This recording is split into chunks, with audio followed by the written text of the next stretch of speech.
Imagine a battlefield, not just any battlefield. Picture a place where the very essence of life has been stripped away. Imagine a battlefield stripped bare. Fields are ablaze, crops are ruined, wells are poisoned. This is scorched earth, a land where nothing can grow and no one can survive. A brutal tactic of war. It's about survival. It's about making sure the enemy has nothing left to use. It's about breaking your enemy, breaking their will to fight. It's about denying them the resources they need to fight. Food, water, shelter, all gone. Throughout history, this tactic has been used by armies desperate to gain an upper hand, from ancient times to modern conflicts. It has been a tool of last resort. It leaves a trail of devastation, a scar on the land that can last for generations. It impacts both the environment and the people. The land becomes barren, and the people suffer. Scorched earth is a desperate measure, a tactic used when all else has failed. It is a controversial one. Many question its morality and its effectiveness. Scorched earth aims to cripple the enemy. It denies them supplies. It disrupts their movement. It leaves them with nothing. It can also break their morale. Seeing their homeland in ruins can be a powerful blow. The sight of their own land destroyed. This can be devastating. It can break the spirit of even the most determined soldiers. But this tactic comes at a cost. It causes widespread destruction. The land is left in ruins. It leads to famine and displacement. People are forced to leave their homes. It leaves a lasting impact on the land and its people. The scars of scorched earth can take decades to heal if they ever do. The use of scorched earth tactics goes back centuries, deeply rooted in the annals of history. Ancient civilizations were well aware of its brutal effectiveness and the devastating impact it could have on their enemies. They used it strategically to cripple their enemies, leaving them with nothing to sustain themselves. One of the earliest and most notable examples comes from ancient Greece. During the Greco-Persian Wars, the Greeks employed this tactic with ruthless efficiency. They burned their own fields, turning fertile lands into barren wastelands. They destroyed their own supplies, ensuring that nothing of value would fall into enemy hands. All of this was done to deny resources to the invading Persians, leaving them stranded and vulnerable. The Romans, renowned for their military prowess and strategic acumen, also employed this devastating strategy. During the Punic Wars against Carthage, they left nothing but destruction in their wake. Fields were burned and cities were razed to the ground. Carthage, once a thriving and prosperous civilization, was left in ruins, a shadow of its former self. This served as a stark warning to others, a testament to the lengths the Romans would go to achieve victory. It was a clear demonstration of the Romans' ruthlessness and their willingness to use any means necessary. These early examples vividly illustrate the brutal nature of ancient warfare. They show the extreme lengths to which people would go to ensure their survival in times of conflict. Scorched earth was often a desperate measure, a last resort when all other options had failed. It was a tactic born out of necessity, a harsh reality of ancient conflicts where survival was paramount. Fast forward to the 20th century. The Chinese Civil War, a conflict that would shape the future of a nation. The communists, led by Mao Zedong, found themselves pursued relentlessly by the Nationalist Army, determined to crush them. Outnumbered and outgunned, they resorted to a desperate strategy, the Long March, a retreat that would test their limits. This was a grueling retreat across China, spanning thousands of miles through harsh and unforgiving terrain. It was a fight for survival, where every step forward was a battle against both the enemy and the elements. Along the way, they implemented a scorched earth policy, leaving nothing behind for their pursuers. They destroyed anything that could be of use to the enemy. Bridges were blown up, roads were made impassable, crops were burned, leaving a trail of destruction. This was a calculated move, a strategy born out of necessity and desperation. It was designed to slow down the pursuing nationalist forces, buying precious time for the communists. It was also meant to deny them supplies, crippling their ability to continue the chase.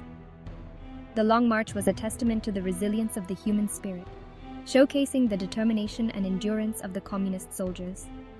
It was a brutal chapter in Chinese history, marked by immense suffering and sacrifice. It left an indelible mark on the country's landscape, a reminder of the cost of conflict and the price of survival. The American Civil War provides another chilling example.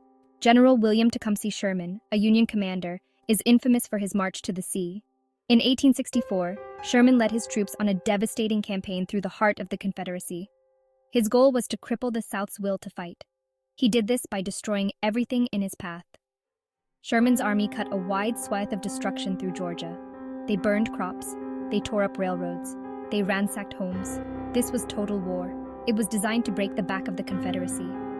Sherman's March to the Sea remains a controversial chapter in American history. It was a brutal but effective tactic. It hastened the end of the war, but it came at a terrible cost. Section 5. World War I, a landscape scarred. World War I, a conflict marked by trench warfare and unprecedented brutality, saw the use of scorched earth on a massive scale. As armies advanced and retreated across Europe, they often destroyed everything in their wake. Fields were churned up by artillery. Forests were leveled. Villages were reduced to rubble.